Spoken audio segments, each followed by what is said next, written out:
começo por apresentar um bocadinho o que é que eu faço.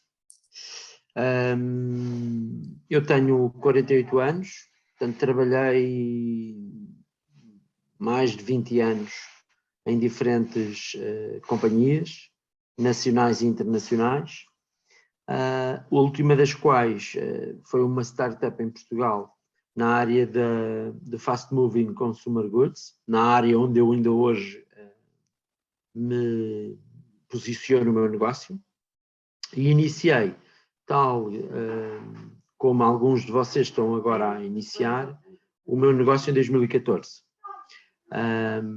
E basicamente o que a nossa, eu tenho uma sócia, que é a Rita, e que em princípio se vai juntar a nós logo que termina uma reunião que está a ter neste momento. Eu convidei-a para estar connosco a trocar aqui umas ideias. Basicamente o que nós somos fornecedores das grandes cadeias de distribuição de produtos de grande consumo na área de higiene pessoal. E portanto nós somos importadores de várias marcas internacionais na área de higiene oral, cosmética, acessórios de beleza, e depois apresentamos ao mercado português e distribuímos pelo mercado total. Temos uma equipa de 18 pessoas divididas em vários departamentos, e eu diria que a estratégia central do nosso negócio desde o início foi focarmos-nos nós os dois naquilo onde nós somos especialistas, no meu caso a área comercial, no caso da Rita a área de marketing puro, e entregámos em outsourcing todas as outras áreas de gestão, como a área financeira, logística, compras, contabilidade, esse tipo de área fundamental e muito importante na empresa. Nós, desde o início que o projeto, a ideia foi não nos preocuparmos com essa área e focarmos-nos naquilo que éramos efetivamente bons. E acho que esta decisão foi bastante importante para o sucesso que temos tido até aqui. E basicamente é isto. Portanto, eu estive a ler aqui um bocadinho do que me passaram em pequenos resumos de cada um dos projetos que vão ser apresentados, e há um alinhamento mais ou menos comum entre eles, e que não é novidade, que é um cuidado ambiental e um cuidado com a sustentabilidade, que é hoje um problema global e que precisa efetivamente de ações concretas para se resolver. Eu, provavelmente, estarei até numa posição ingrata para falar sobre isso, porque, na realidade, a área onde eu atuo é uma área criadora de muito plástico e criadora de muito consumo excessivo. Porém, eu penso que é também na minha área onde se pode começar a introduzir ideias e novos conceitos que possam realmente reduzir e otimizar a questão de consumo, nomeadamente do plástico. Isso já está a ser feito com empresas internacionais, multinacionais bastante poderosas, que estão agora a começar a apresentar soluções, porque na realidade o que tem acontecido até aqui nesta área da sustentabilidade são pequenos micronegócios que vão surgindo, que fazem a sua função, mas evidentemente que sozinhos não conseguem aquilo que o mundo efetivamente precisa. É uma área que eu gosto bastante, e é uma área onde eu, dentro do negócio que tenho feito algum esforço, tenho procurado soluções para apresentar ao mercado para ir ao encontro desta sustentabilidade.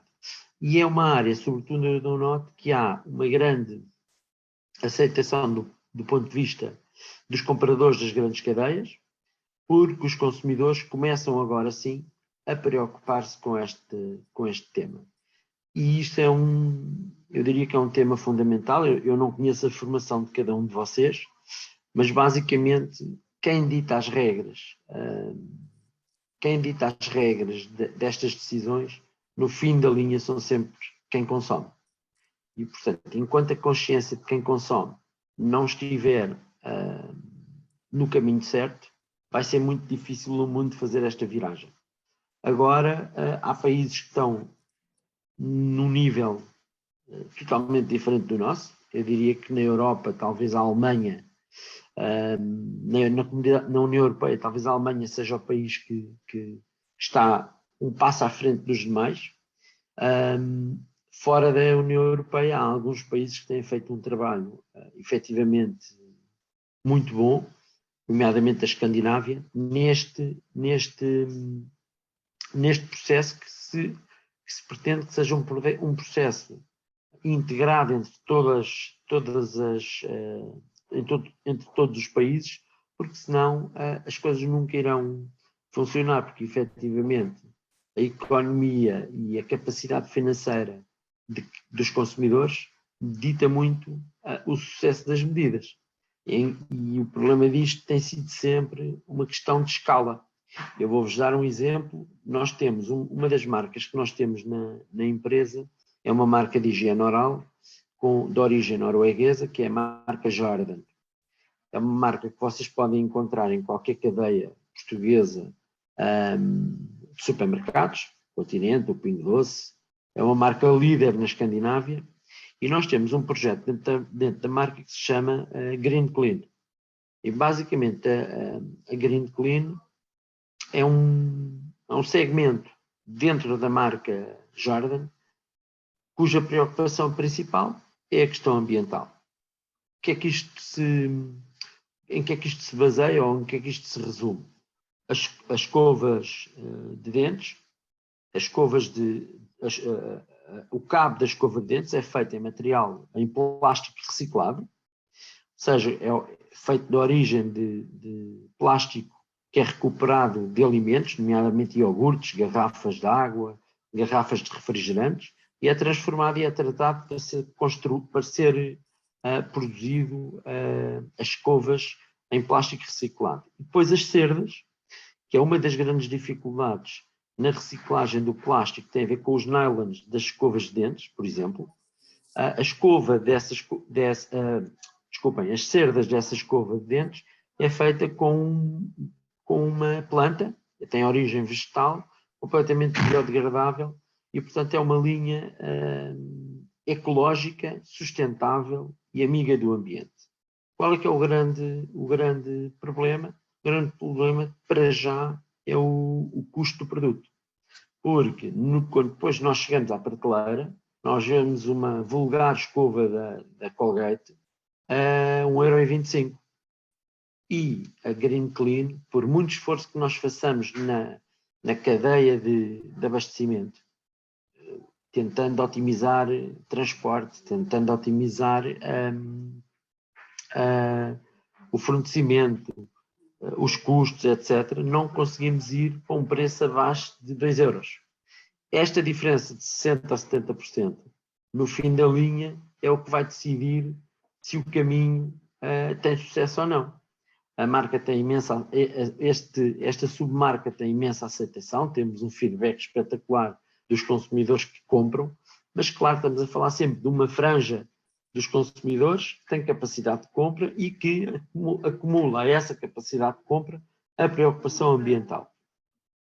Agora, as coisas podem-se fazer de muita maneira.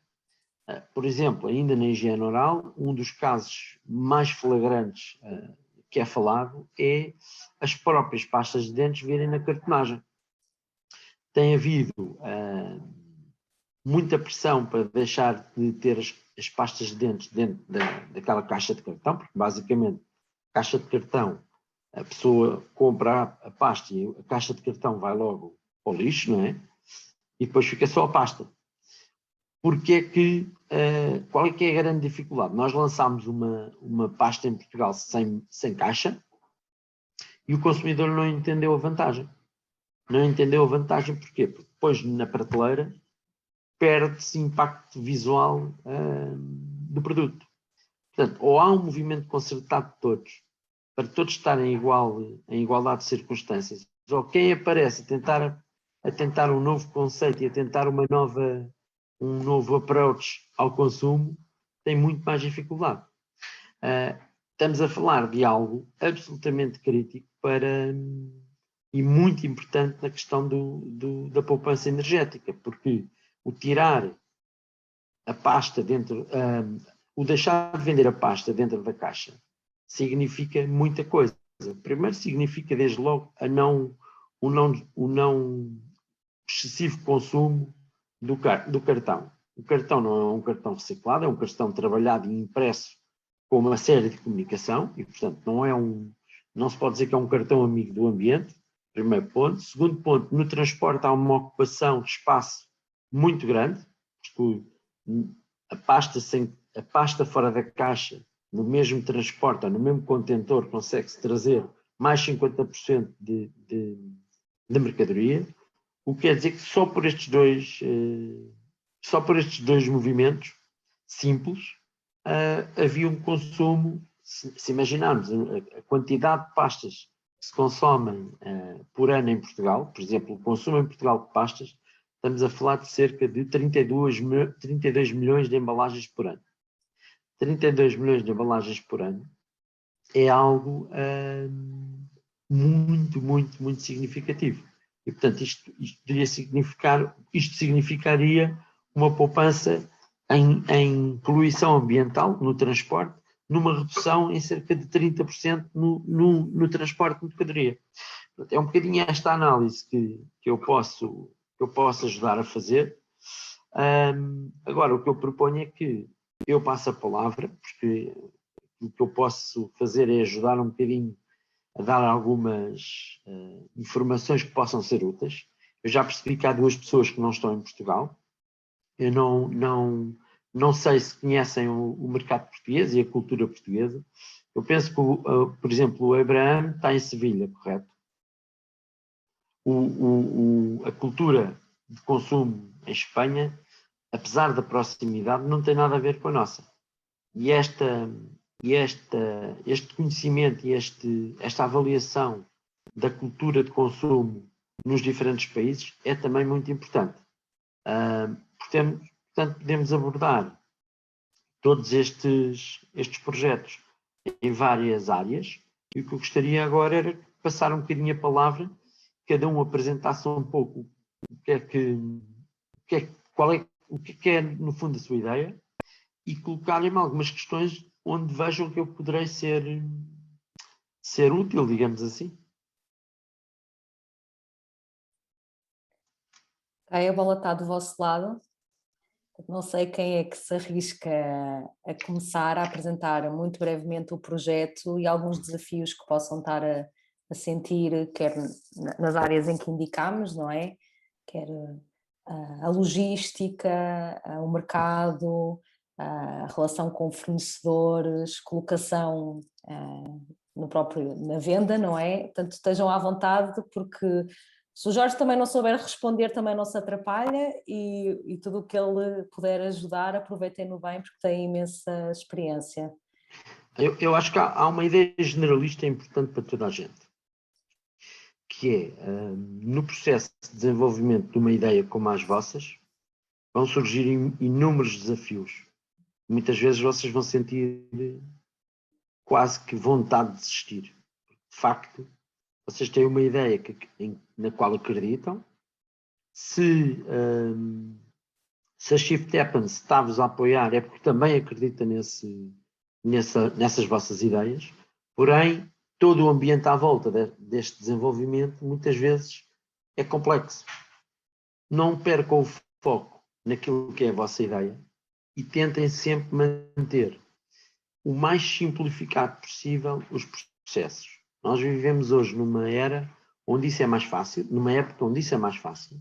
Hoje os canais de distribuição são muito mais acessíveis, porque nós hoje com as lojas com uma loja online, com o mercado global, tornamos um negócio quase de nicho, podemos torná-lo num negócio global. E isto evoluiu de uma forma brutal nos últimos 5 anos, sobretudo neste último ano.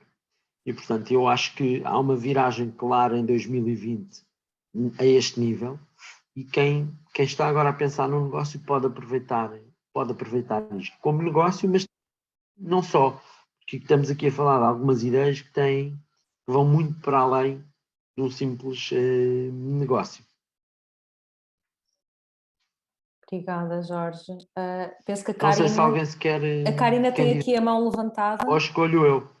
A Karina tem a mão levantada, não sei se foi sem querer, mas usou aqui a opção... Não, não foi. É porque eu estou no meio de uma aula e eu estou a aproveitar agora que os alunos estão a fazer o trabalho e não estão a colocar dúvidas para se puder falar agora, porque a qualquer momento eles levantam aqui a mão também na espécie de Zoom e depois eu tenho que abandonar. Estás em várias frentes.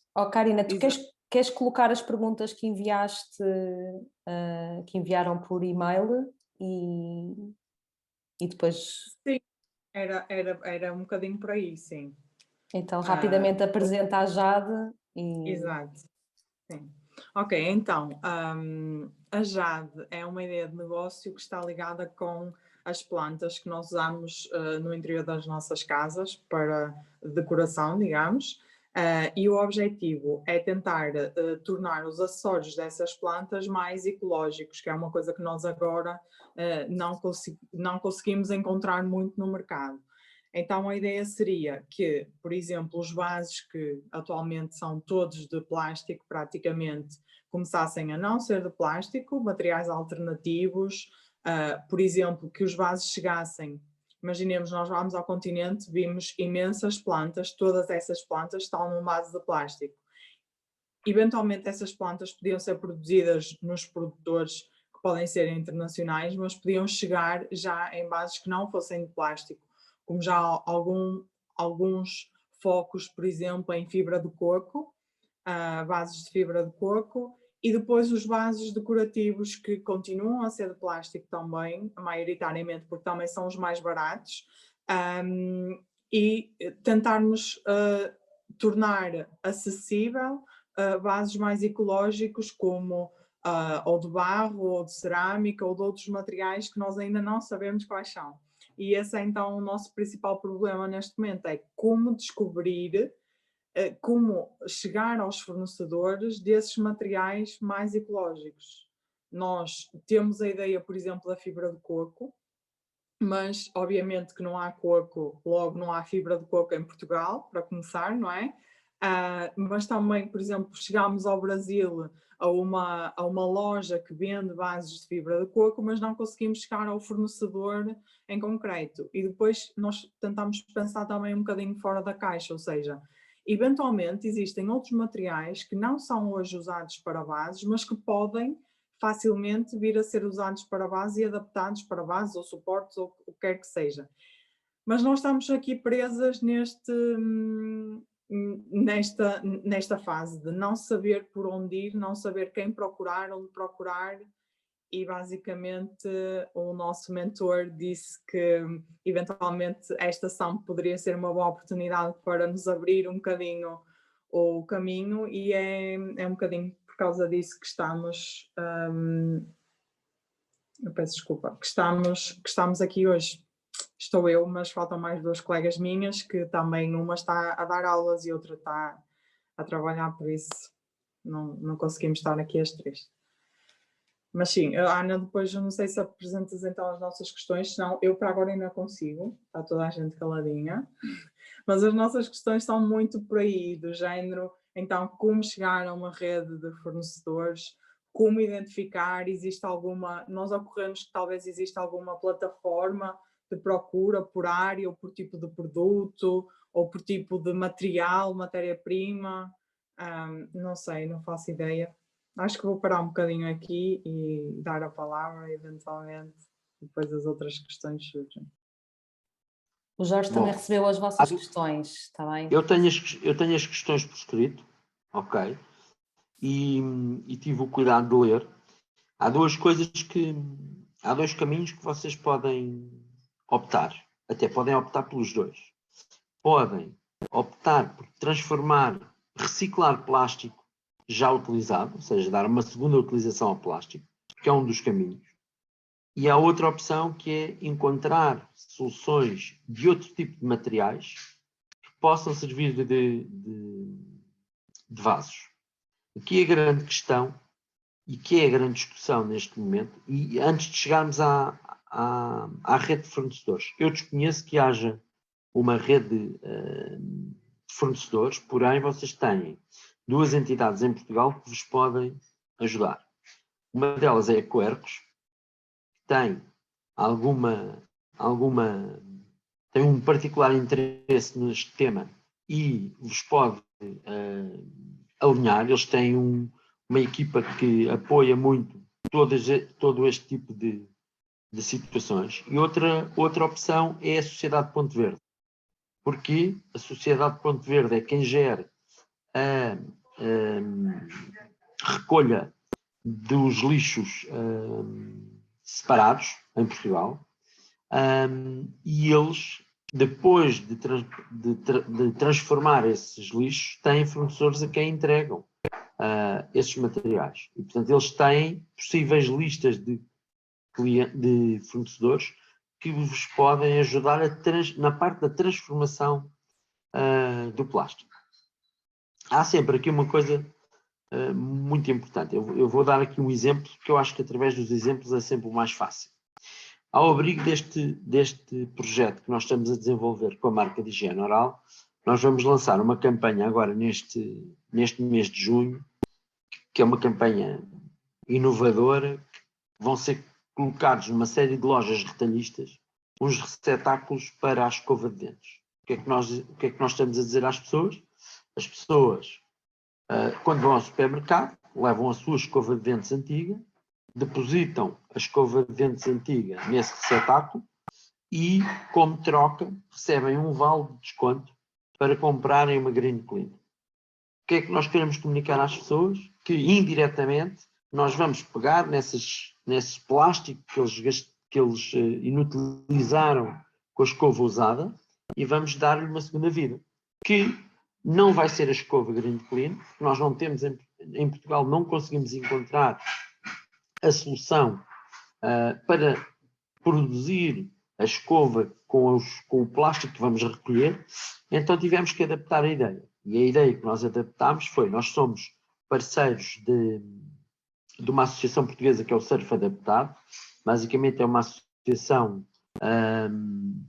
que tenta incluir pessoas com qualquer tipo de deficiência no contacto com o mar, e o que vamos fazer é conseguimos encontrar um shaper português, que fabrica um shaper, para quem não sabe, é quem produz quem fabrica pranchas de surf, e o que vamos fazer é, com esse plástico que vamos recolher das escovas que as pessoas vão deixar no supermercado, vamos fabricar pranchas de surf para oferecer à Associação do Surf Adaptado. Foi uma ideia que nos ocorreu, mas percebemos, e posso-vos dar como exemplo, nós somos uma empresa instalada e com muita rede de contactos, não é um processo nada fácil, e em Portugal é ainda mais difícil. Há uma fortíssima indústria de plásticos em Portugal, porém não existe, para já esta fortíssima indústria não tem um interesse particularmente grande em encontrar uma alternativa ao seu negócio, como é evidente, e depois não há, a não ser algo muito artesanal, a fazerem esse tipo de trabalho.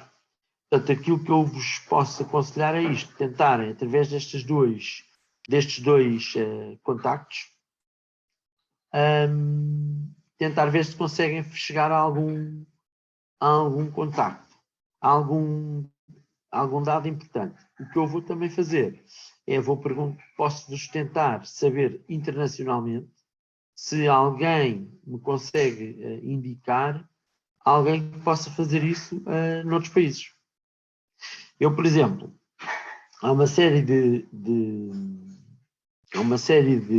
produtos de grande consumo que estão agora a chegar ao mercado feitos com cana-de-açúcar. Frascos de shampoo, frascos de gel de banho, as palhinhas dos cocktails, todos estes produtos estão a ser readaptados. O bambu está a ser também introduzido como uma ótima opção em termos em termos de produto substituto, porém a grande dúvida e a grande discussão que já hoje se começa a fazer e isso é uma discussão muito complexa, o custo ambiental de transformar algo em algo que tem uma origem vegetal, tem uma origem super ecológica, mas o custo de transformar isso numa garrafa pode não ser diretamente visível, que é preferível. O problema, a discussão que se põe é, provavelmente, e agora estamos a fugir um bocadinho aqui do tema, mas isto é importante para vocês, porque isto é uma discussão que vai, nas próximas décadas, vai andar na ordem do dia. É um bocadinho como os carros elétricos.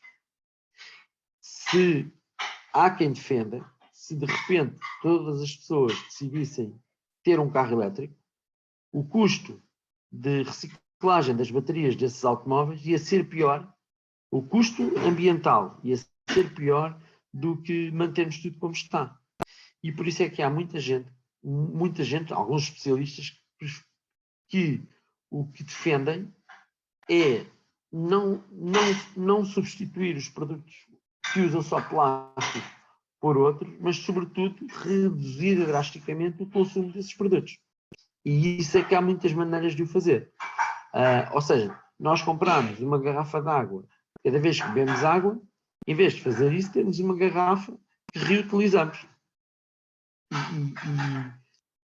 Esta discussão é uma discussão que está em aberto. Eu tenho a minha opinião e acho que, por enquanto, qualquer que seja a medida e qualquer que seja o caminho é preferível do que a situação que nós hoje vivemos, e depois isto pode afunilar para decisões mais globais, digamos assim.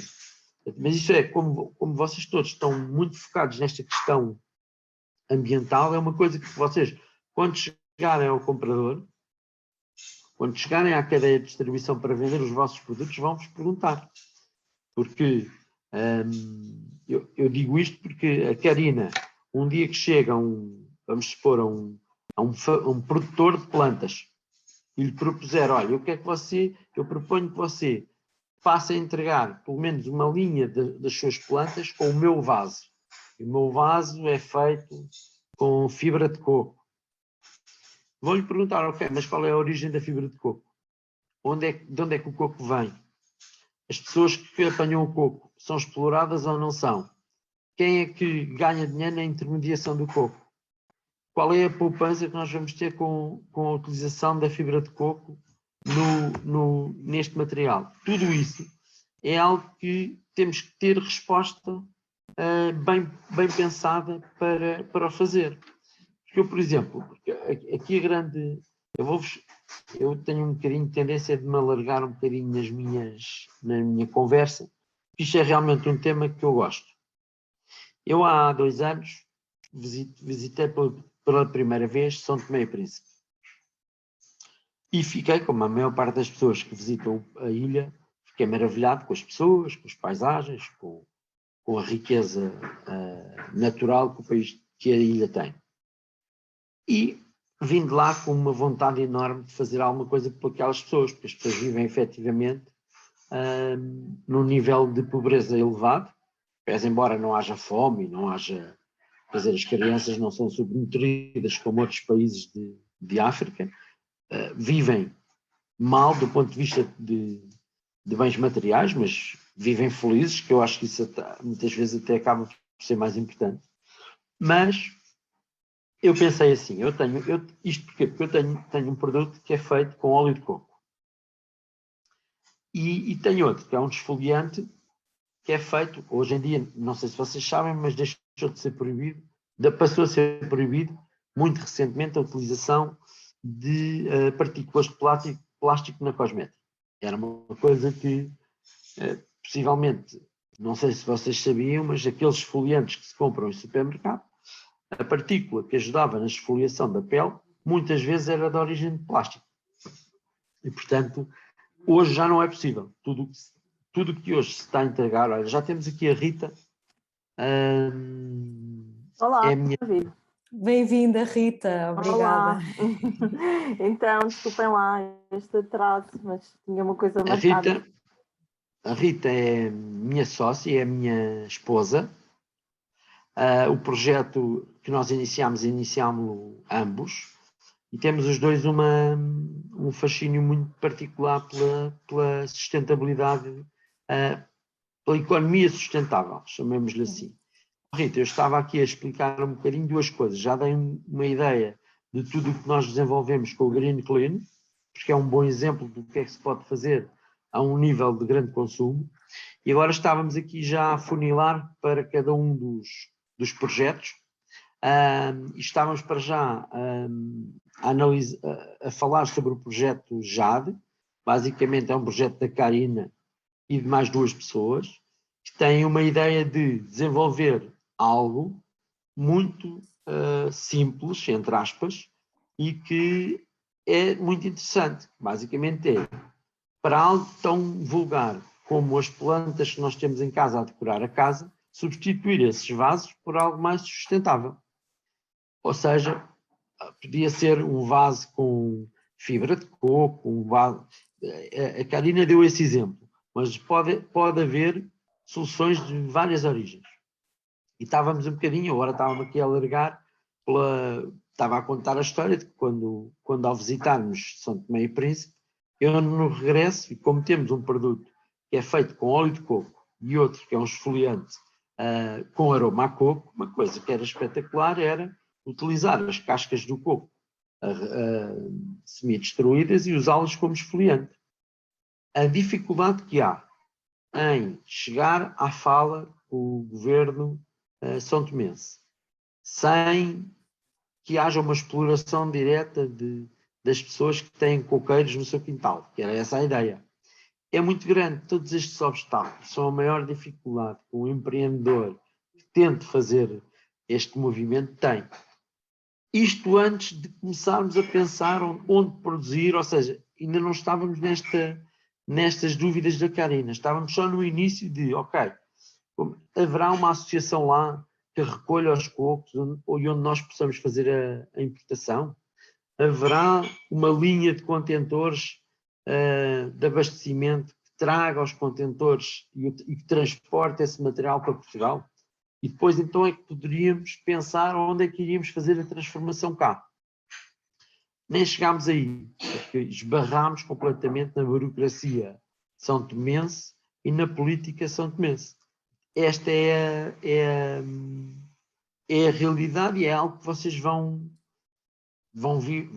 com o qual vocês vão conviver à medida que forem desenvolvendo os vossos projetos. Essa ideia dos vasos é muito engraçada, porque nós tivemos põe mudo, Jorge, faz favor. Porque nós tivemos uma feira, a Feira Natural em Paris, quando ainda havia feiras presenciais, aí há 2 anos. Era uma feira de beleza natural, não só beleza, também tinha alimentação. E havia lá um quiosquezinho, um stand, que fazia exatamente isso, pegava nas escovas de plástico e recuperavas e o que é que elas, as escovas de dentes, e o que é que qual era o fim? Era para vasos. Eu achei piada, porque isso é uma coisa fácil de fazer, os vasos, porque eles eram todos cinzentos, assim, portanto era como ficava o plástico depois de trabalhado, depois de incinerado, provavelmente. Mas era para o que eles usavam. Era, derretiam o plástico das escovas de dentes, vocês provavelmente a higiene oral é das mais poluentes de higiene, desde logo os interdentais, descartar, portanto é super poluente, e as próprias escovas. E eles faziam isso, era para vasos, só para vasos. Claro, uma coisa de pequena dimensão. Nós trabalhamos com plástico reciclado ao nível de uma multinacional norueguesa. E eles já têm este processo. Ali era uma coisa pequenina, mas já tinha alguma dimensão em França, digamos assim, e faziam vasos engraçados. Uns ficavam de uma cor, outros ficavam de outros, que acontece quando se trabalha com plástico reciclado. Eles não vão ficar todas iguais. Vão ficar com tonalidades completamente diferentes. Eu não sei se o Jorge já falou o que é que estamos a fazer com a Green Clean, com a escova e com a colaboração com as pranchas de surf. Pronto, já expliquei. Não, a ideia aqui, a primeira pergunta, e ainda só estamos nessa pergunta, Sim. era saber se havia alguma rede de fornecedores para trabalhar este tipo de solução. E o que eu propus, a ideia que eu dei à Karina foi, numa primeira fase, contactar a Quercus por um lado e a Sociedade de Ponte Verde por outro, porque poderão eles ajudar a chegar a alguém que faça um dos dois, uma das duas soluções. A Sociedade de Ponte Verde tem uma atividade super limitada, ainda o consultámos há pouco tempo, porque temos o problema com as escovas, é muito parvo, a gente tem escovas de plástico reciclado e depois não as pode pôr no amarelo. Porque tem a ver com as cerdas e que tem a ver com os polímeros que agarram as cerdas aos cabos. Teria que se cortar, tudo bem, e depois é plástico, mas nem isso eles reciclam, eles só reciclam embalagens. Eles embalagens só, não reciclam, portanto, super limitados. Nós deparámos-nos com essa questão, porque, por exemplo, nós fomos a hortos e perguntámos o que é que eles faziam com os vasos que trocavam as plantas lá no próprio horto, porque num horto o desperdício de plástico a nível de vasos é imenso. E alguns respondiam-nos, nós mandamos para reciclar. Só que eles não têm noção que colocar no ecoponto não quer dizer que vão ser reciclados, porque provavelmente vão chegar lá e não vão ser reciclados. O Ponte Verde não faz isso. Brinquedos, eles não reciclam brinquedos, coisas que são só de plástico, só reciclam embalagens. É super limitado, super limitado. Portanto, tem que haver coisas paralelas que se criem nesse sentido. Mas o que eu estava a dizer, que podem eles ajudar, há alguém que lhes compra este plástico que eles reciclam. E esse podia, pelo menos, ser um caminho. A questão da Quercus pode ser outra coisa, que é aproveitar uma ideia de uma fibra de uma outra origem para este fim. Sim, parece-me uma ótima ideia para começarmos e já apontei isso aqui porque não nos tinha ocorrido tampouco e acho que é mesmo para isso que estas sessões servem, para nos abrirem possíveis caminhos. Eu também tenho um contacto de uma outra empresa que faz reciclagem, que nos deram, ou de uns projetos que foram criados até recentemente para se reciclar aquilo que o Ponte Verde não recicla, que é milhares de coisas. Sim, eu acho que pode ser interessante se puderem passar também, ou seja, passarem para nós equipa, porque pode haver mais do que 2 ou 3 projetos a terem interesse em terem reuniões com estas entidades e podemos juntá-los também para maximizar aqui o contacto, para não irem todos agora a seguir a isto, mandar um e-mail 5 ou 6. Eu acho que é uma oportunidade de mercado, digo já. Ter uma empresa paralela ao Ponte Verde, faça uma recolha mais seletiva, é uma oportunidade de mercado enorme, porque a gente já teve ali a esmiuçar, então, mas isto é plástico, como é que não reciclam plástico? E já tivemos ali, e eles disseram, não é só embalagens. Ou seja, estão a ver o que é isto. Estamos a falar de vassouras, tudo o que é higiene do lar, tudo o que é brinquedos, nada, dizem para pormos no geral, no lixo geral. Eu não reciclo nada. Portanto, fiquei com uma sensação, o FII que pagamos é super mal pago. Foi a sensação, porque nós trabalhamos muito com bloggers e influencers já green, não é? Já têm uma informação bastante profunda, ou se querem saber exatamente os processos todos e então nós precisamos de controlar o processo todo para dar resposta, não só porque as redes sociais nós estamos muito expostos, não é? Estão sempre a fazer perguntas, mas e tal, e coisa, e os parabéns, e os não parabéns, e a reciclagem, e se pode ir, estão sempre então temos que ter a informação toda do nosso lado. E então fizemos mesmo uma consulta formal ao Ponte Verde, porque aquilo, umas diziam uma coisa, outros diziam outra, e depois eles nunca se querem vincular muito.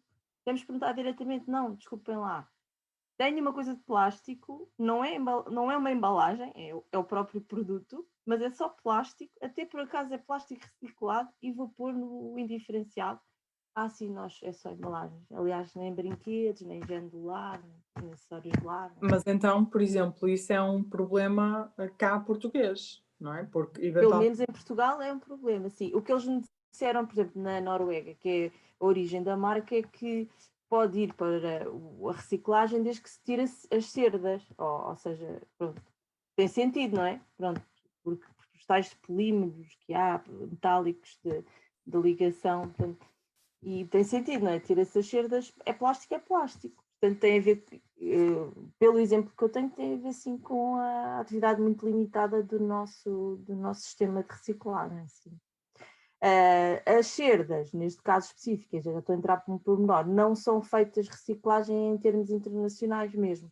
É uma coisa que ainda não há interesse do ponto de vista económico, o material das cerdas. Obrigada. Eu ia só aproveitar, se calhar para passar a palavra para outro projeto, até porque eu sei que algumas perguntas, a Karina, também podem, obviamente, as respostas ir de encontro às tuas preocupações, e assim também vamos ouvindo outros projetos que podem ter outras abordagens, pode ser? Sim, Karina.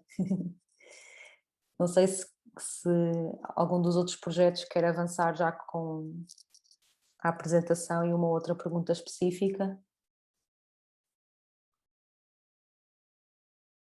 Senão continuamos com as perguntas da Ruth. Posso avançar? Então, boa tarde a todos.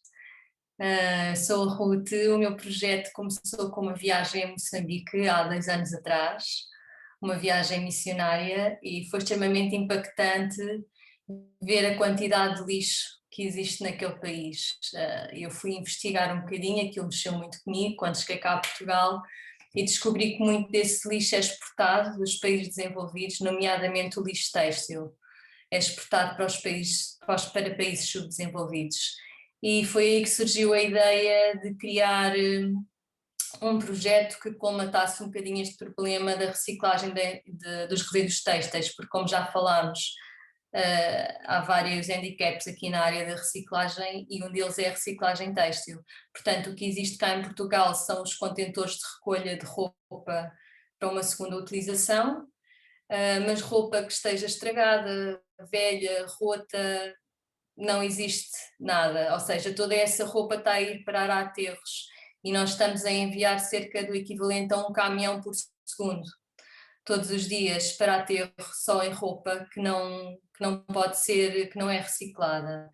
Então a minha ideia é fazer recolha junto das populações, junto à população, a recolha doméstica, e também a recolha junto de empresas têxteis que queiram ser parceiras, porque também a indústria têxtil em Portugal é muito expressiva e também não existe tratamento para esses resíduos, também estão a ir parar a aterro. A minha ideia é fazer a recolha e transformar depois esses têxteis, através do processo de trituração, numa primeira fase em enchimento, e criar novos produtos a partir desses resíduos. Eu não disse o nome do projeto, o nome do projeto é Agas, e este abraço tem a ver com esta ideia original, com esta paixão por Moçambique e por aquilo que eu vi lá, e por querer abraçar um projeto que é sustentável, que é amigo do ambiente, e que também depois vai ter um lado social. A minha ideia é fazer também com esses resíduos têxteis brinquedos, para depois mandar para Moçambique, brinquedos que possam ir todos compactados, porque são têxteis, e depois possam ser lá cheios com restos têxteis também, e ganharem a sua forma, ganharem o seu volume. Então muito, muito resumidamente é esta a ideia. E aquilo que me preocupa agora mais nesta fase talvez seja aqui esta logística toda da recolha, de como é que as pessoas vão ter conhecimento, não é, do projeto, como é que eu chego às pessoas, à reciclagem doméstica, que é bastante expressiva. Junto das empresas é mais fácil, porque eu já fiz contactos diretos com algumas empresas, mas é talvez toda esta logística que agora ainda está assim um bocadinho confusa na minha mente. Eu acho que as pessoas, em termos, na minha opinião, a indústria têxtil consegue ser ainda mais poluente. É a segunda mais poluente, a seguir ao petróleo. Eu fiquei impressionada, não sabia também. É a segunda. E há imensos projetos neste momento de reutilização, não só de retalhos, não é? Daquilo que sobra eu vejo que algumas já falam, inclusivamente, de coisas que foram têxteis e que sofreram um processo de mudança. Pronto, são pequenos projetos, não é? E passaram a ser um elemento até fashion, portanto, foi de retalhos que foram de alguma forma trabalhados e que depois tornaram-se peça de vestuário. Eu, se tivesse esse projeto, a minha via, porque as pessoas estão tão sensibilizadas para isso e as empresas querem tanto apoiar boas causas, era mesmo pela via das empresas, ou seja, criar programas de colaboração com empresas que elas próprias podem dizer que apoiam, e dá sempre aquele, para elas é muito positivo em termos de imagem que passam, e ser um programa para os colaboradores, ou seja, como há aqueles que vão pintar num fim de semana casas para a casa do Gil, ou fazem esse tipo, ou vão recolher lixo para a praia. Era um programa interno, não é? E estou a ver várias empresas, bancos, seguradoras, que iriam logo aceitar um projeto desse género, de recolha de roupa para segunda utilização. E acho que, no sentido prático, assim, muitas delas iriam ficar muito aliviadas, porque às vezes não sabem até onde deixar as roupas, não é? A pessoa diz, vou deixar numa igreja, não é? Pelo menos eu faço, tenho um colega que vai à igreja, olha, recolho tudo e dou-lhe. Pronto. E acho que encarar isso como um programa empresarial de responsabilidade social até seria muito interessante para todos, pronto, para todos, para o colaborador, para a empresa e pronto, e para o empresário, neste caso. Era como eu faria, acho que ir ao doméstico era começar com uma complexidade, ou seja, porta a porta, a menos que se criasse um projeto de freguesia ou projeto agora com alguma dimensão, seria mesmo fazer um programa de responsabilidade social colaborativo com as empresas. E é fácil ver aquelas que são mais sensíveis e que apoiam mais este tipo de causa.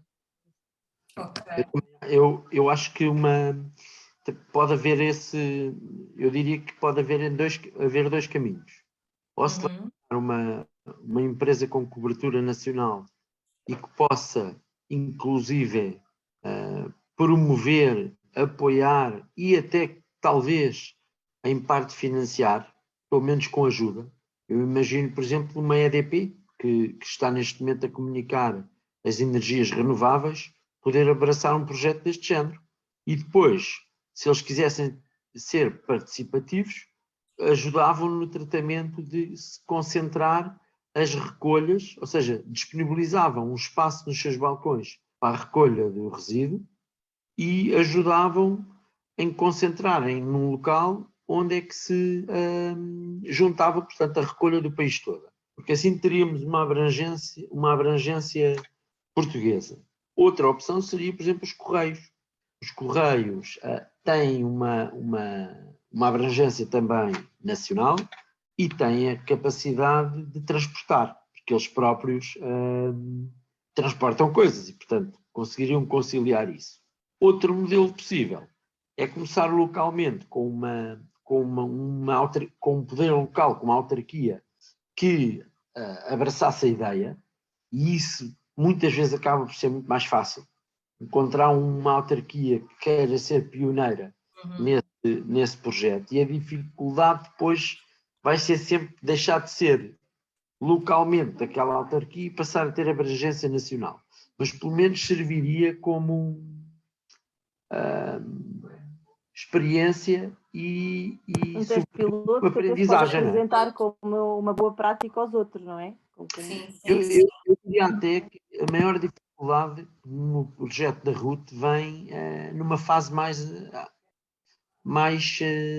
a seguir, que é depois de ter o produto todo recolhido, como é que vai ser o processo de... Porque é assim, não sei se é possível... Estava a falar num processo de trituração. Sim.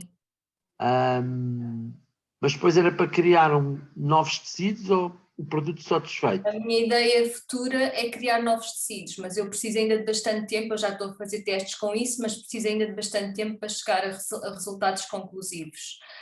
Inicialmente era só para utilizar desfeito, como enchimento, em peluches, em puffs, almofadas, todo o tipo de produtos que levem enchimento. Ok. Porque transformar em tecido é um bocadinho mais complexo, porque Mas é possível, é possível.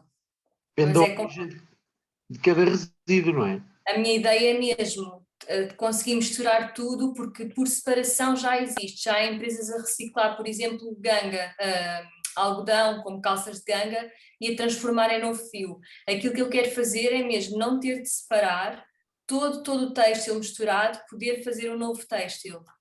Ok. Mas isso é um projeto, é uma ideia mais arrojada, é mais difícil de conseguir agora neste espaço de tempo que eu tenho, e para lançar a marca então eu decidi esperar e futuramente dedicar-me a isso, mas agora para lançar a marca eu quero jogar pelo seguro e trabalhar só com material triturado. Ok. Agora Quem é que eu vou só perguntar quem é que tritura. Quem é que vai triturar? Eu tenho a máquina, vou ser eu que faço isso, a minha empresa, a minha marca. E quem é que seriam os clientes? A minha ideia é ter depois uma loja online para vender com venda dos meus produtos. Portanto, o cliente vai ser um cliente muito específico. Empresarial. Como assim? Eu Vai ser imagino cliente que final. se, Vai sei ser lá, cliente final. se os colchões Picolin quiserem lançar um colchão com origem reciclada, podiam ser seus clientes. E faziam É verdade, é uma hipótese, já me Não, na tinham falado loja. nisso, já não é a primeira vez que me falam nisso, aplicar isto depois à grande indústria. Poderá ser uma via, mas para já não é aquilo que eu sinto fazer, não é aquilo que eu sinto fazer em relação ao meu projeto. Aplicar para já à grande indústria não é o que eu sinto fazer. Mas eu não estou a perceber. Um cliente que não seja indústria, um Sim, consumidor, iria comprar o quê? eu sou designer, eu já tenho a coleção desenvolvida e a coleção engloba. Ok.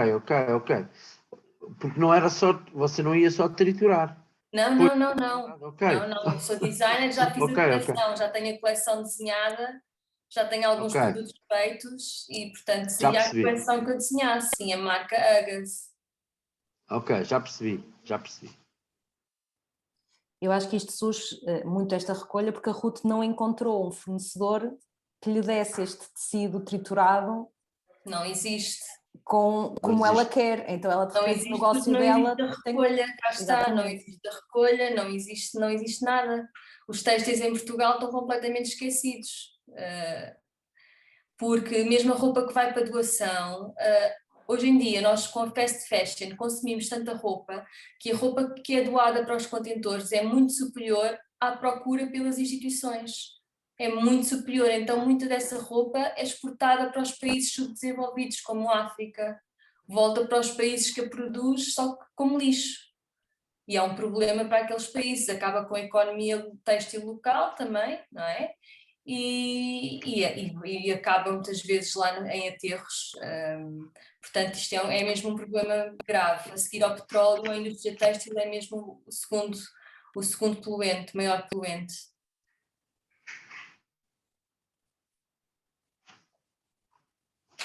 Não sei, passa a palavra, não sei se mais alguém quer outro projeto.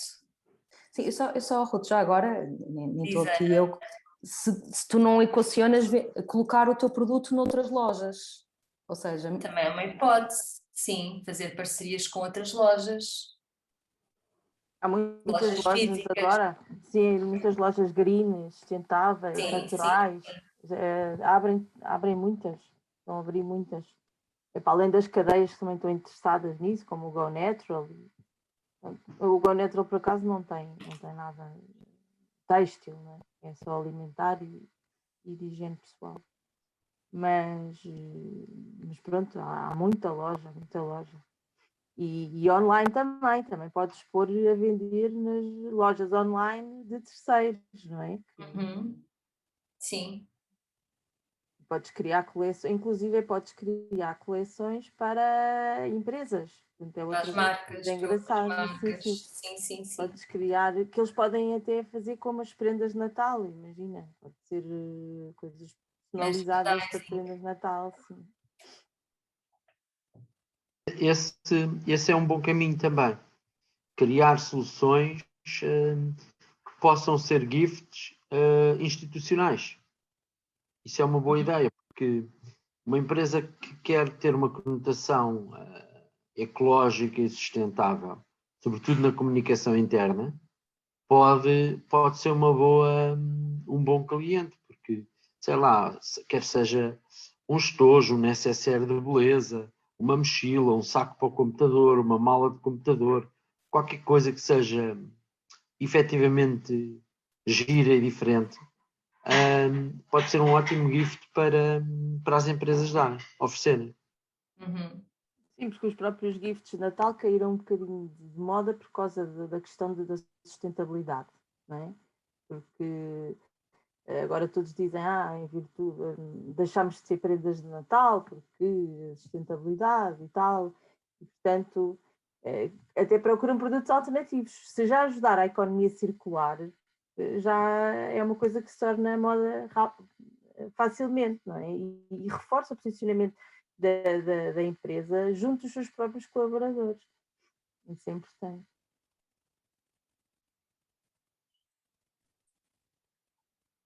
Tenho a Ana Karina com a mão levantada. Ruth, não sei se podemos passar.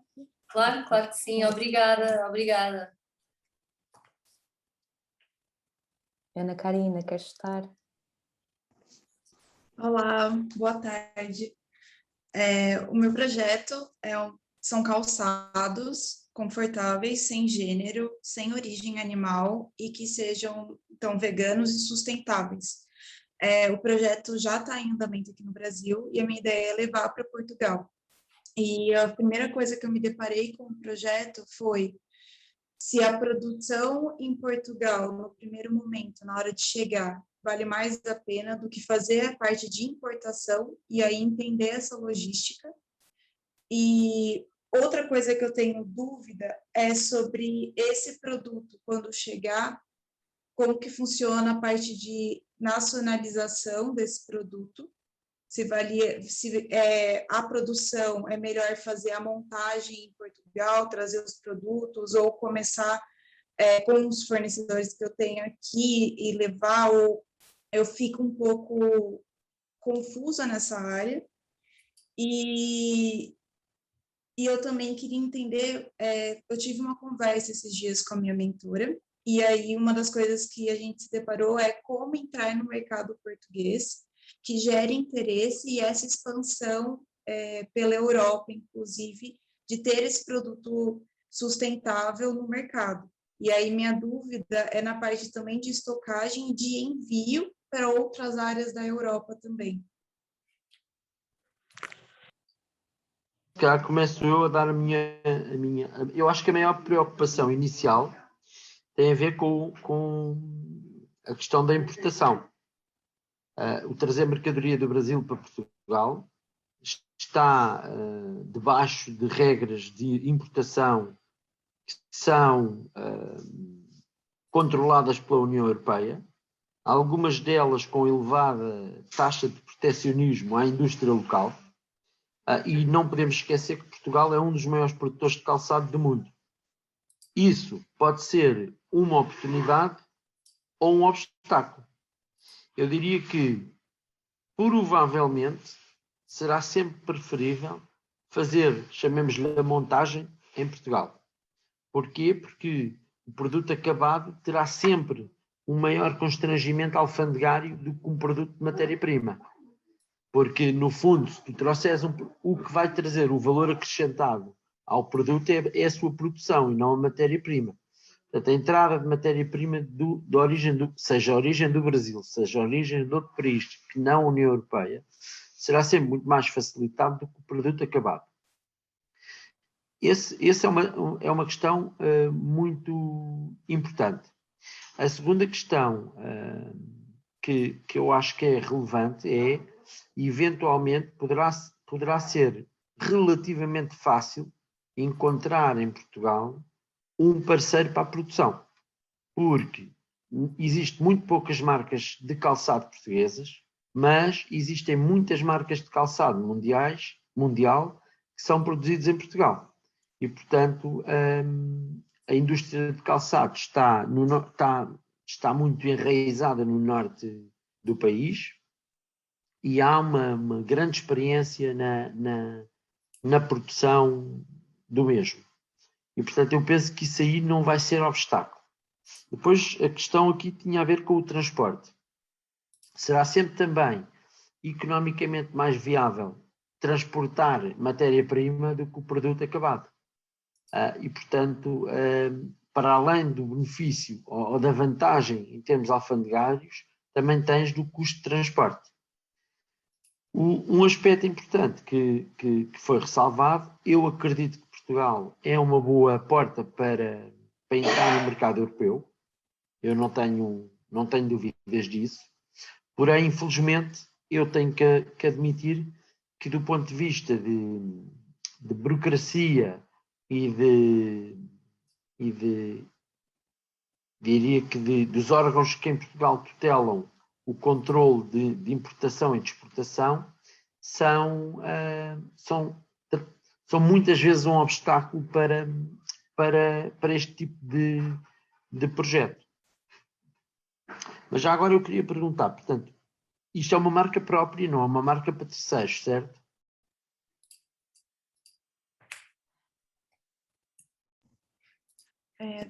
Se é uma marca que é de outra pessoa, como não entendi. Não, vocês produzem o calçado com uma marca vossa, certo? Não, o produto hoje em dia é produzido por uma marca que a gente faz a revenda dela e a ideia é a gente transformar essa marca em própria. Ok, já percebi. Por isso que tem a possibilidade de seguir com essa parceria com essa empresa brasileira ou focar completamente, pegar os fornecedores aqui ou de fora e fazer essa produção em Portugal. Tem as duas possibilidades. Eu sei que em Portugal já existe uma empresa que produz calçado com produto reutilizado. Eu não me recordo da marca, mas sei. Há mais que uma. Sim, com reutilizações diferentes de produtos diferentes. Sim. Eu lembro-me de uma que recordo-me de uma que é particularmente gira e diferenciadora e que costumam montar nos centros comerciais e expositores pontuais durante o Natal, no início do verão. Eu sei disso porque nos principais centros comerciais de Lisboa e do Porto é que costumo ver em determinadas épocas do ano esses expositores. Ana, eu na minha perspectiva acho que é super importante a produção em Portugal, porque a marca Portugal vende imenso e desde que com a pandemia esse posicionamento reforçou-se, ou seja, houve um sentimento por parte dos portugueses de proteção à economia nacional e se sente sempre em períodos de crise e, portanto, o montar o produto final cá é fundamental porque ficas com um argumento de venda que é decisivo. Nós próprios temos uma única marca nossa, que é produzida em Portugal, que o ano passado, mais do que duplicou as vendas. Nós temos o selo do Portugal Sou Eu, que provavelmente é uma coisa que podes concorrer e não é um grande investimento. E a utilização do selo garante a produção nacional e é super importante, é um argumento de venda fundamental. Por outro lado, queria dizer também que a indústria do calçado, como o Jorge disse, é das mais importantes do país e como tal é por um lado das mais protegidas do país, mas é também daquelas que têm mais apoio em termos organizacionais, ou seja, se fores ao AICEP, todas as feiras de calçado são super bem organizadas e vão todos os fornecedores ao estrangeiro, portanto, pensando na perspectiva depois da internacionalização. Facilmente se dão todos os contactos de compradores, está tudo organizado, é das indústrias, como aos vinhos, que têm um apoio da AICEP bom, bastante bom, porque são indústrias críticas para Portugal, contrariamente à higiene pessoal, não é? Que nós andamos sempre lá sozinhos nas feiras e vê-se, coitado, cada empresário português estão lá sozinhos, sem apoio nenhum. Nas grandes feiras internacionais de calçado e outros setores, como o vinho, há uma grande organização, há informação, há contactos que se dão e, portanto, isso é super importante no sentido depois da exportação. Pois acho que tem todo o sentido de fazeres a tua marca, made in Portugal, sustentável, tem todos os argumentos para funcionar e depois é uma questão de transformar, com as várias ferramentas de marketing, transformá-la numa coisa trendsetter e trabalhar com as pessoas-chave do mercado que dão visibilidade e que te vão ajudar a dar essa visibilidade à marca e as pessoas sentirem quando se calçam aqueles sapatos que são pessoas diferentes, é uma questão aspiracional e, portanto, acho que tem todo o sentido. Obrigada. Eu estava a pensar, como é que se chama? Aquela mulher é uma máquina empreendedora do Rock in Rio, em Portugal. Medina. Que ela agora está... Medina, ela é... Roberta Medina. Roberta Medina. Sim. Eu só imagino, Ana, a usar o teu calçado e a juntar a cultura portuguesa com a brasileira. Ela está a investir imenso em Portugal, até mais a nível pessoal, por exemplo, mesmo na área social, de impacto, criou condições no Parque da Bela Vista, que é onde há o Rock in Rio, incríveis para que aquele parque seja aberto à comunidade, criou uma casa de música e cultura dentro do parque, que antigamente as pessoas fugiam do parque, porque era no meio de uma zona problemática da cidade.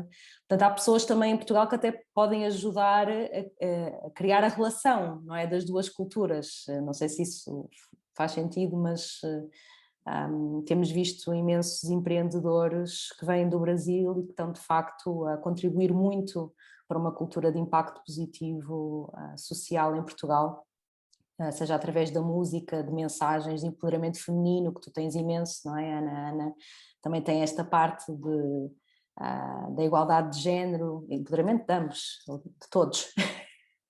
Todas, já nem sei o que dizer. Mas há de facto já algumas causas em Portugal que poderia explorar, que se podem ficar associadas à tua marca.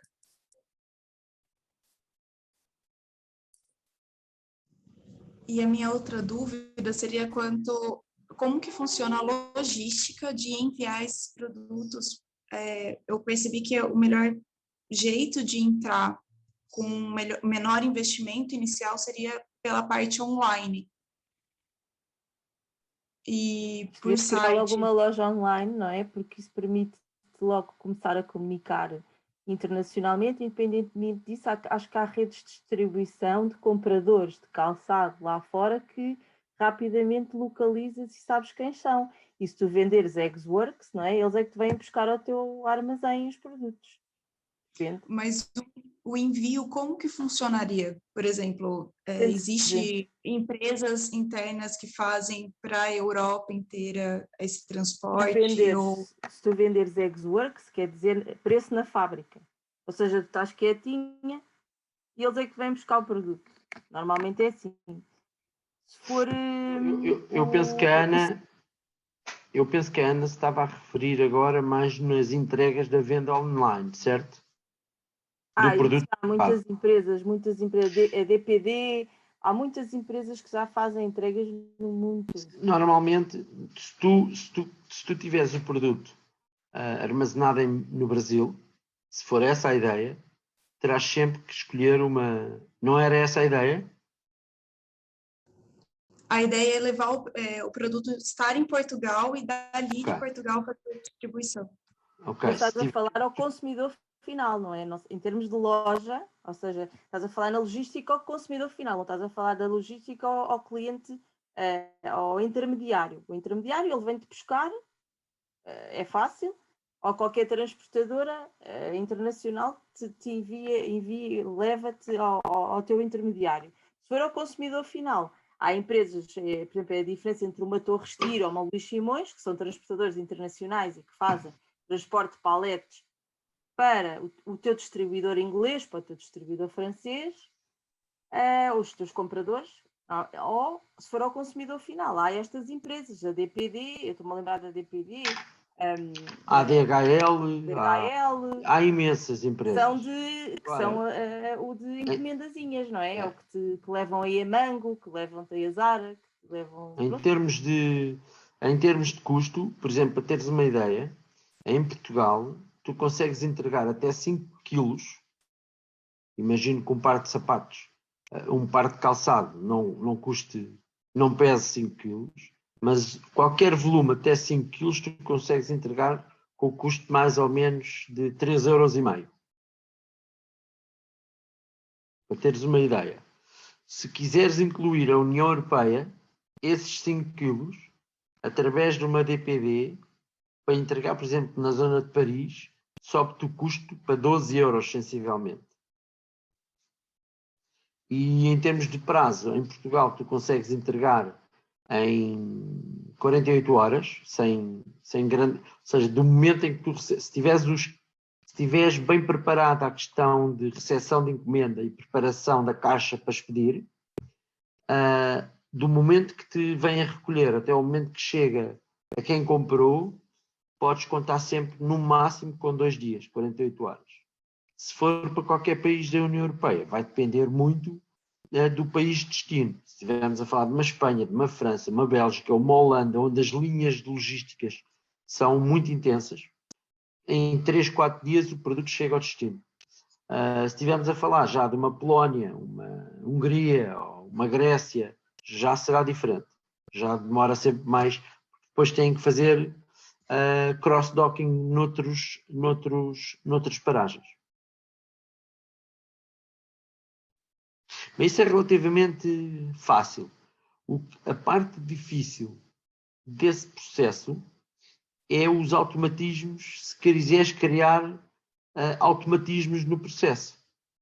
Quando eu digo automatismos se tu tiveres um site que recebes uma encomenda e tu tratas dos documentos todos manualmente, não tens custo nenhum de desenvolvimento, porque o desenvolvimento da parte de faturação, porque tu tens o site aberto e aparece em background as encomendas dos consumidores. E depois tu manualmente fazes a fatura ou fazes a guia, fazes a impressão do documento, juntas à caixa, contactas a transportadora e envias. Agora tens que pensar isto numa questão de escala. Se de repente começares a receber 100 encomendas de sapatos por dia, já não consegues fazer isso manualmente. Porque já tens que pensar em como automatizar isto. Essa automatização é onerosa e depende de muitos fatores. Depende do teu ERP, depende do tipo de loja que tu tens, depende qual é o teu parceiro logístico, porque tens que integrar tudo, tens que integrar o teu site com o teu sistema de faturação e tens que integrar o teu sistema de faturação com o operador logístico para que o fluxo de comunicação entre estas 3 partes seja automático. Em termos de loja online em Portugal, o Shopify tem sido aquele que mais é desenvolvido, porque eles têm uma plataforma base que é utilizada e tem inúmeras soluções disponíveis e o template existe. É só escolher um dos templates e aplicar. E é muito fácil de atualizar, é super flexível de atualizar, ou seja, não é aquilo que... É muito friendly user, qualquer pessoa consegue atualizar fotos, incluir mais conteúdos, alterar preços, recolher e-mails, fazer reply às visitas e consegues rastrear quem visita a loja, que é algo muito importante, que é tu sabes que alguém visitou a loja, mas que não comprou, se tu puderes voltar a contactar a pessoa e perguntar, olha, porque é que não comprou? O que é que levou a que não comprasse? Esse tipo de isso é muito possível e é muito fácil de desenvolver com uma plataforma como a Shopify. Além de que o custo de criação da loja é muito mais baixo. A Shopify ela é como se fosse um marketplace. Outras empresas também podem usar, ou ela transforma como se fosse um site? A Shopify é uma empresa que fornece templates de lojas online pré-concebidos. Tu dizes assim, eu quero vender viagens. E eles têm um template para agências de viagens que te propõem. E tu compras esse template, pagas um fee mensal, anual, e depois tem diferentes níveis de templates, podem ser mais complexos, menos complexos, e consoante a complexidade que tu pretendes, o custo é maior ou menor. Mas, por exemplo, vou-te dar um exemplo. Para a higiene pessoal, tu desenvolves uma loja completamente à medida do que tu queres, custa-te 40, 50 mil euros. Se fores para uma plataforma pré-concebida, custa-te 2 a 3 mil euros a criação de um site. E as atualizações não são uma preocupação tua, porque sempre depois alguma questão de como é que se diz, de linguagem informática que se altera, tu não te preocupas porque o teu fornecedor da plataforma faz essa atualização. Tu podes ir ver, se fores ao Shopify, eles até, se procurares no Google, eles têm as melhores lojas de Shopify, dão exemplos para vários setores e categorias. A única coisa que vocês todos notarão que as lojas online são muito semelhantes umas às outras. Quando nós visitamos as lojas, parecem todas muito parecidas. É essa a razão. As plataformas acabam por ser muito semelhantes. Agora, depois pode-se personalizar a loja, porque há inúmeras soluções.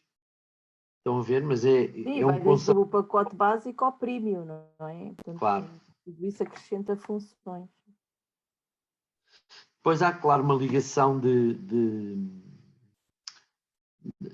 esta questão ambiental tem muito a ver também, há uma ligação muito forte nas redes sociais, é preciso trabalhar muito bem essa componente e depois também perceber, eu assim de repente vejo que, por exemplo, o projeto da RUT tem, digamos, uma preocupação social muito mais intensa do que parece-me, do que o projeto da Ana. Depende também depois o que é que cada um no seu projeto tem como objetivo principal e adaptar as decisões a isto, não é? Basicamente é isso. Sim, depois podes fazer, se quiseres também ir para essa área da responsabilidade social, para além da sustentabilidade, podes sempre dizer que na compra de um par dos teus sapatos, 1 euro é para um fundo para calçar, para jogar em futebol, miúdos desfavorecidos, sei lá, uma coisa assim, não é? Agora lembrei-me, não é? Porque, por exemplo, em África eles jogam todos descalços, não é? E não têm, pronto, ficam malucos com pares de ténis, portanto lembrei-me. Portanto, se quiseres depois associar também um aspecto de responsabilidade social ao teu projeto dentro do calçado, é uma coisa interessante também, acho que a pensares, não é? Tal como o Made in Portugal vende muito, a responsabilidade social também vende muito.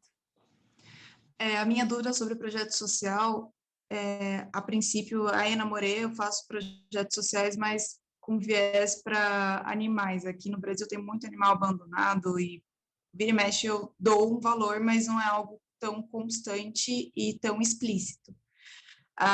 Eu tinha outras ideias de projeto, como a distribuição de coletores menstruais gratuitamente para pessoas de baixa renda ou absorventes ecológicos, mas posso implementar e pensar em alguma coisa com viés de calçados também, que foi algo que eu não tinha pensado até vocês falarem. Minha ideia de projetos eram mais externos, era para outras áreas, não só de calçados. Há muitos clubes de futebol assim em zonas mais desfavorecidas, que eles têm grandes dificuldades porque as câmaras não apoiam, convenientemente, e têm miúdos que têm muito potencial e que não têm como pagar a frequência, pronto, nas atividades, não é?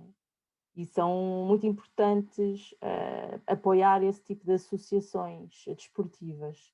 Por outro lado, também tens os bairros problemáticos, que têm, como por exemplo a Cova da Moura, têm associações super ativas no apoio, sobretudo às crianças, porque quem faz desporto não se mete noutro tipo de problemas e noutro tipo de vidas que quem cresce num bairro é muito fácil seguir, não é? Pronto, e portanto isso também pode ser outra via. Oh, Rita, eu vou só pedir para interromper, porque o Abraham vai ter que sair, mas ele, se vocês não se importassem, eu gostaria de colocar algumas questões, e depois como esta sessão está a ser gravada, mesmo que ele não consiga ouvir todo o feedback, se não se importarem de ver isso como responder a perguntas por Sim, escrito. claro.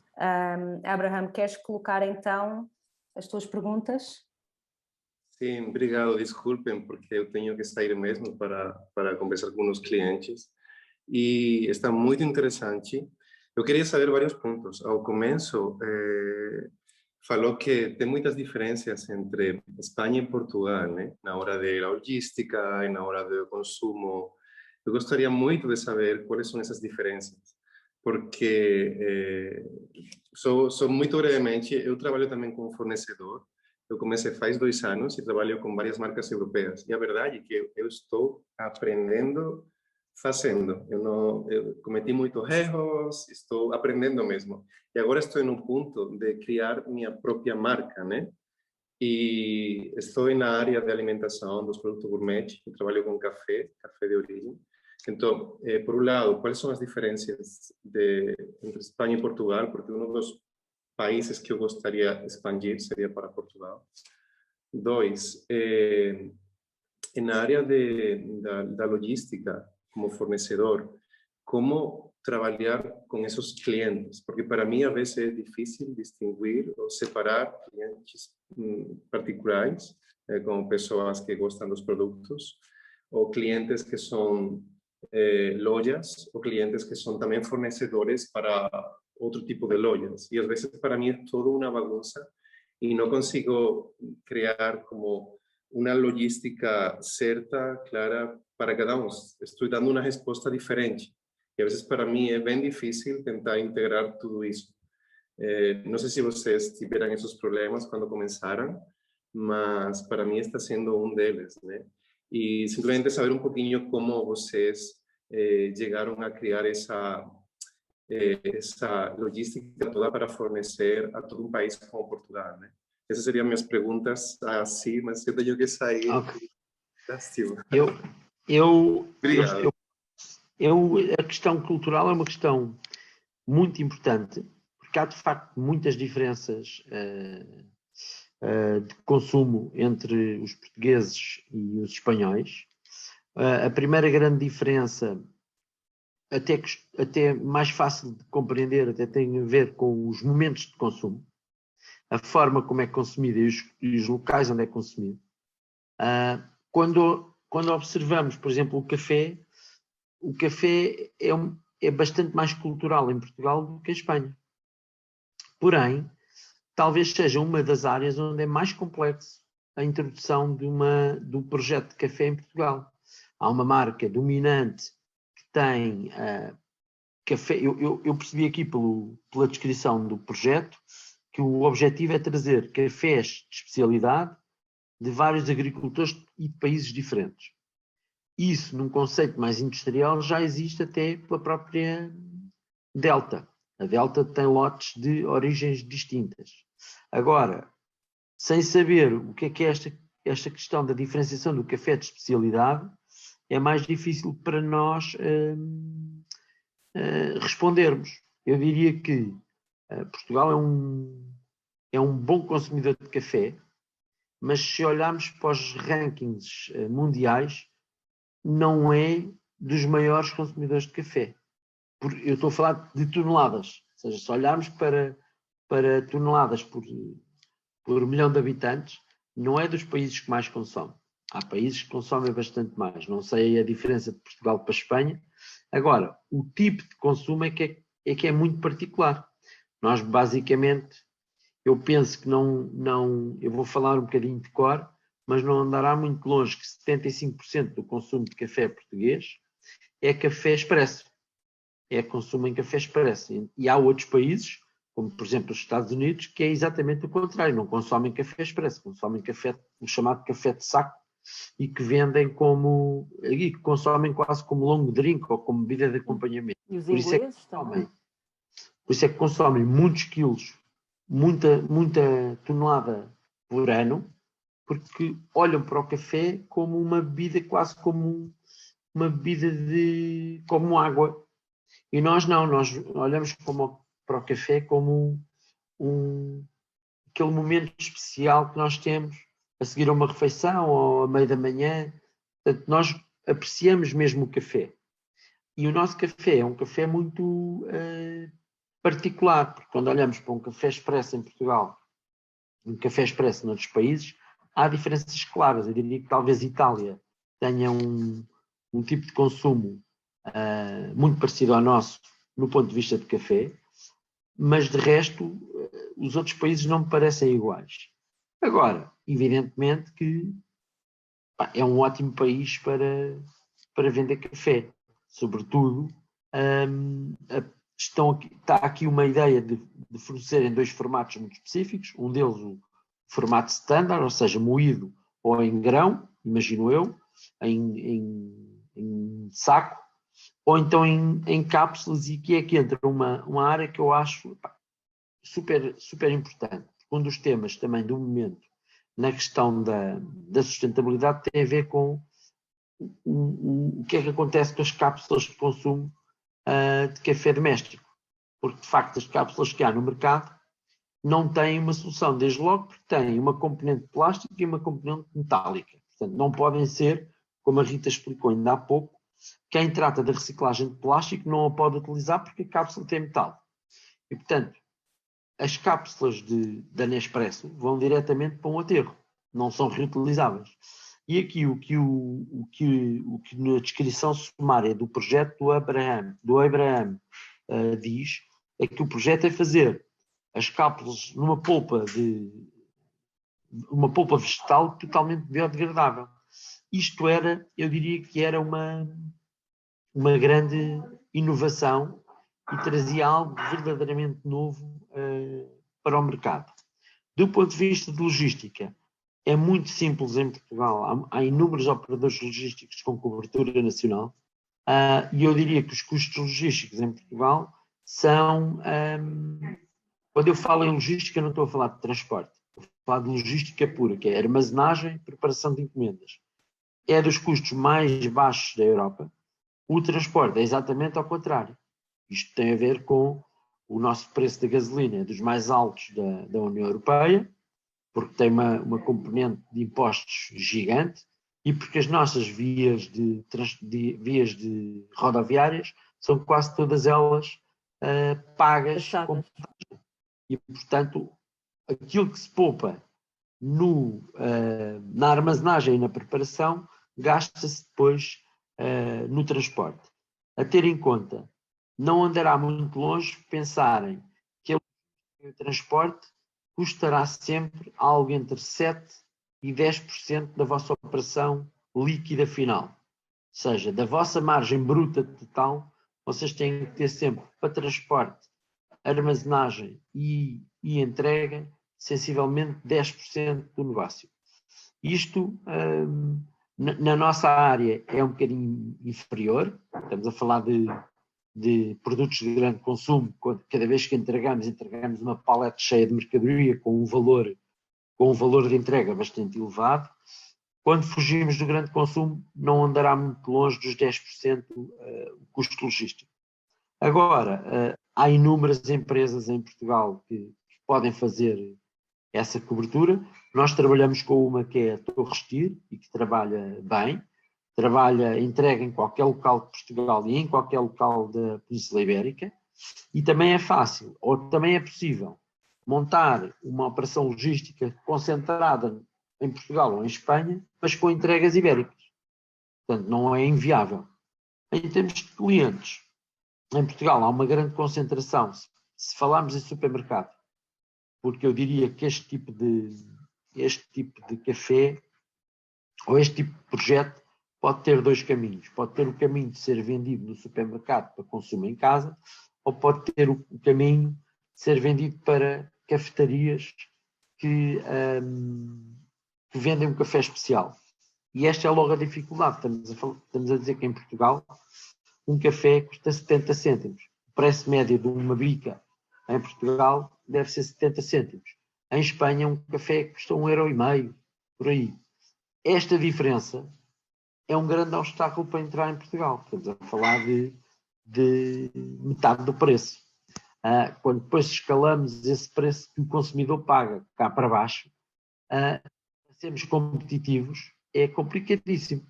Depois, quando olhamos para a competitividade, se apresentarmos um produto diferente como a Zest of Life pretende, podemos puxar um bocadinho o preço. Mas eu recordo que, por exemplo, o gigante americano de café que entrou em Portugal há uns anos, entrou em Portugal primeiro com os preços internacionais e não teve sucesso. A Starbucks, para se instalar em Portugal, teve que ajustar portfólio e teve que ajustar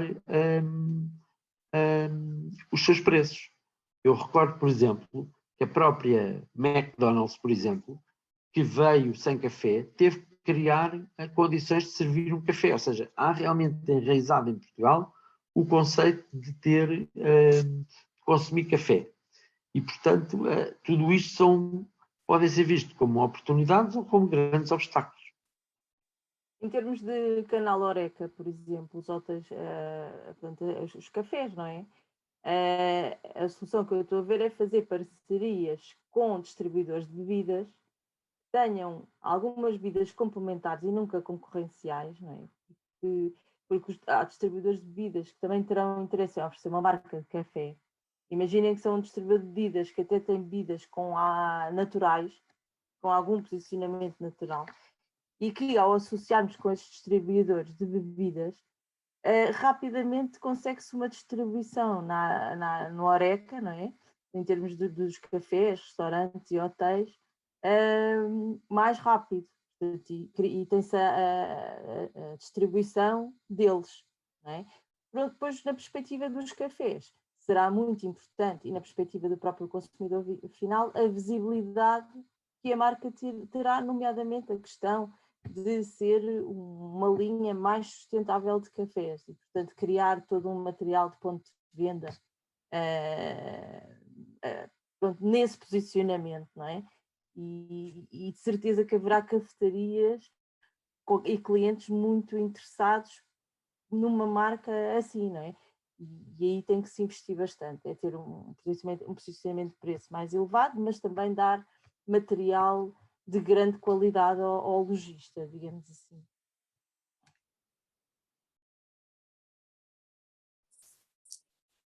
Obrigada, não sei se o Abraham, entanto, já está meio de viagem,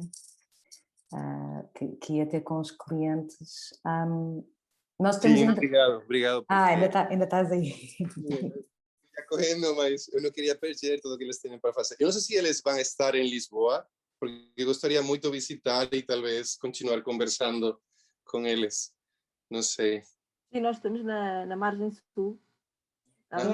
Acho que podemos convidá-los aqui para os nossos networkings e para momentos em que venhas, Abraham. Seria muito legal. Sim. E podemos equacionar, se houver necessidades específicas, uma breve sessão de mentoria no contexto do programa, mas depois eu falo com o Jorge e a Rita, não quero agora esticar-me a abusar da disponibilidade deles, mas acho que podemos fazer isso acontecer.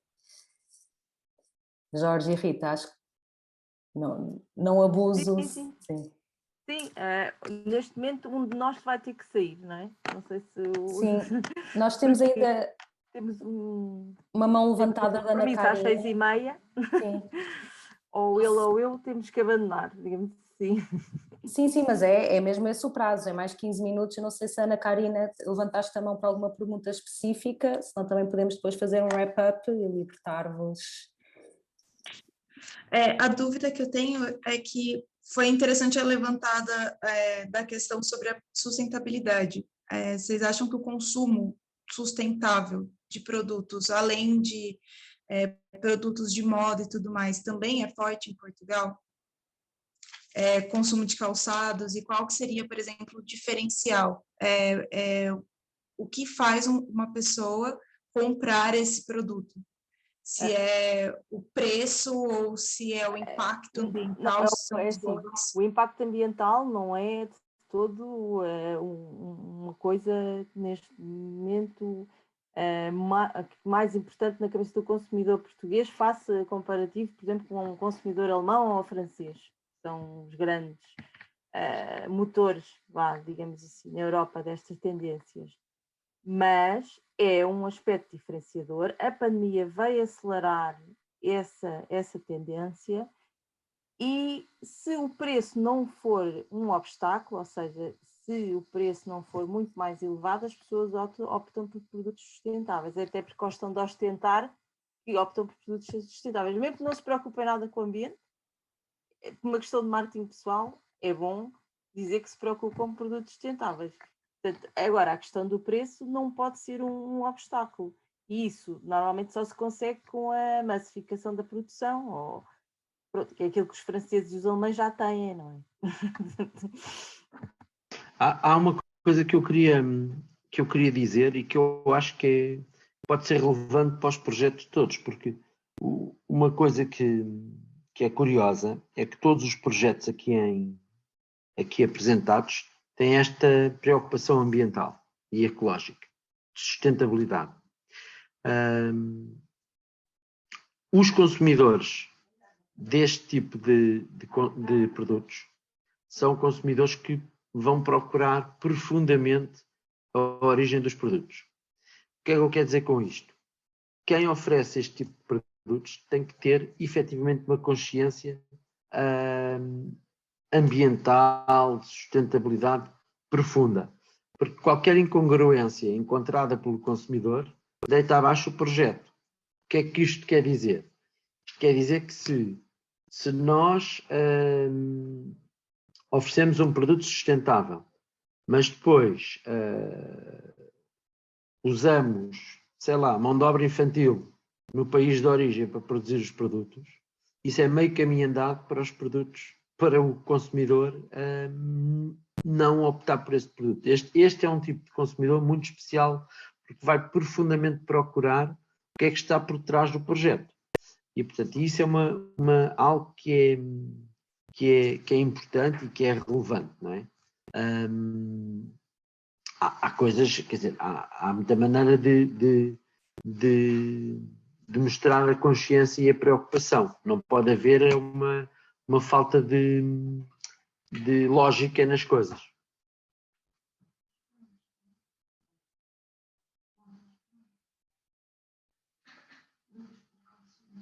Não sei se mais alguém quer fazer alguma pergunta. Nós podemos agendar para outro dia uma outra conversa com mais temas, até porque eu penso que houve algumas pessoas que não participaram, não é? Eu acho que todos os projetos conseguiram colocar perguntas. Acho que pode ser também útil irem agora amadurecer ideias. Sei que há muitos que vão começar a fazer exploração até na prática do que aqui foi sendo falado, e se calhar depois posteriormente podem ter dúvidas mais específicas, não é? Até já fruto da experiência que vão tendo. Eu não sei se há assim alguma pergunta particular que queiram aproveitar last seconds para colocar. Se não podemos fazer aqui um wrap-up. Eu não sei só, se tiverem 5 minutos, Jorge e Rita, se vocês pudessem dar 1 ou 2 conselhos em termos de relação com fornecedores, com montar uma logística, com armazéns, o que é que vocês salientariam da vossa experiência como dimensões centrais a ter em conta? Eu acho que a melhor forma nesse aspecto, eu penso que a grande dificuldade que um empreendedor tem quando inicia um projeto é não saber a dimensão que vai necessitar no médio prazo. Para se salvaguardarem disso, devem, na minha opinião, devem optar sempre por fazer o que nós fizemos. Ou seja, fomos para um regime de outsourcing, porque esse outsourcing proporciona a hipótese de, se for preciso mais espaço, alugamos mais espaço no armazém. Se for preciso mais paletes armazenadas, armazenamos mais paletes armazenadas. Se for preciso um escritório passar de 20 metros quadrados para 50 metros quadrados, mudamos de local. Portanto, eu diria que essa é a principal, ou seja, não ficar agarrado a algo que possa ser um obstáculo no curto prazo. Acho que essa é a grande preocupação e o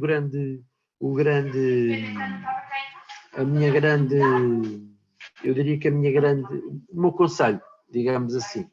Depois, do ponto de vista, há soluções em termos de espaços, diria que esse é o meu conselho mais básico, digamos assim.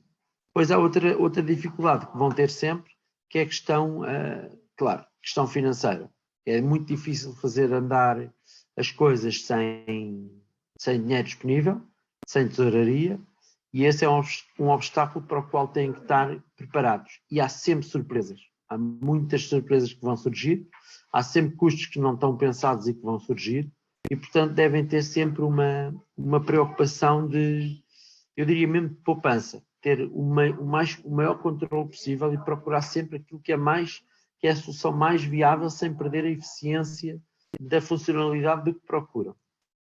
Para isso, há alguns coworks em Portugal que são ótimas soluções, porque é fácil encontrar, como é este caso, é uma ótima solução para um arranque do negócio, porque há sempre alguém no espaço que tem também, que pode ajudar e que pode entreajudar no nosso negócio. Portanto, eu diria que nós fizemos isso, nós estivemos num espaço partilhado, não tirámos um grande benefício na altura, é verdade, mas foi algo que reduziu muito o risco, ou seja, nós quando quiséssemos sair, saíamos, se as coisas não corressem com a velocidade que nós pretendíamos, nós facilmente mudávamos e então foi sempre essa a nossa preocupação. E ainda hoje a nossa preocupação é sempre não fechar um negócio que nos deixe agarrados a alguma coisa.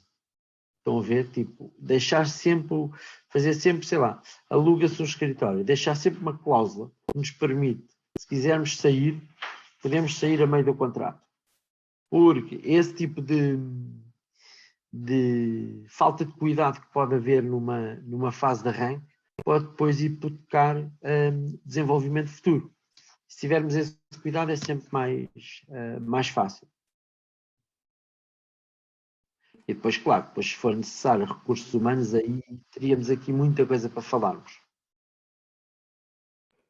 Eu também concordo com o Jorge, que é concentrarem-se naquilo que é o vosso skill, ou seja, darem outsourcing e aqueles que fazem, que têm a garantia que vai correr tudo bem, porque é a especialidade deles, não irem pela tentação de, não, vou concentrar tudo porque para poupar e depois corre tudo mal e a primeira imagem que se dá é sempre muito importante. Portanto, concentrem-se naquilo que é o vosso skill, que é aquilo, o vosso grande objetivo e a função, e deem outsourcing as atividades de back-office, de apoio, a quem realmente percebe os preços. Os preços desses serviços estão indexados ao volume do trabalho e, portanto, compensa muito. Pois isso de não se prenderem e depois muita parte das parcerias, tentar tirar partido do que os outros já fazem, não é? E não irem investir vocês. E depois toda a parte da comunicação ou do investimento de comunicação, mais vale menos e mais bem feito. Falo desde imagens, investir numa boa fotografia e menos, por exemplo, ativam as redes sociais, em vez de estarem a postar coisas irrelevantes permanentemente, mais vale focarem-se numa boa imagem, num conteúdo relevante e depois patrocinar esse conteúdo relevante. Pronto, pronto, é os meus conselhos, depois depende de cada um dos negócios, e não darem passos maiores que as pernas. Ou seja, nós mudámos já de escritório 5 vezes. Se for preciso, então, eles já gozam, não é? A equipa, já somos quase 20. Já, pronto, lá vamos para a nossa mudança anual. Pronto, que seja. Então, pronto, é bom sinal, vamos aumentar o espaço. Portanto, para mim é os conselhos. Rita e Jorge, eu só vos posso Olha, agradecer. está sem o microfone. Estou? Ah, Jorge, sim. Eu estava a dizer que também tenho um compromisso que não podemos mesmo Sim, vamos estar. falhar, que tem a ver com o tratamento do João. Agradecer a oportunidade de conhecer os projetos. Se for necessário, pois estamos abertos a marcar uma nova data para falarmos. Gostaria de ver e pelo menos ir sabendo como é que as coisas vão correndo. Acho que era, eu ia gostar. E se de algum modo já podemos ajudar, já ficamos satisfeitos. Portanto, já é um motivo para ficarmos contentes. Se esta conversa já serviu para alguma coisa, já é bom sinal. Exato.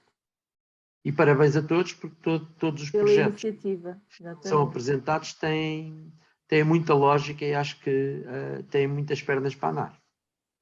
Obrigada. A todos, muito sucesso e obrigado. Obrigada. Tchau, Obrigada, incrível. Muito obrigado. Obrigada. Com licença. Obrigada.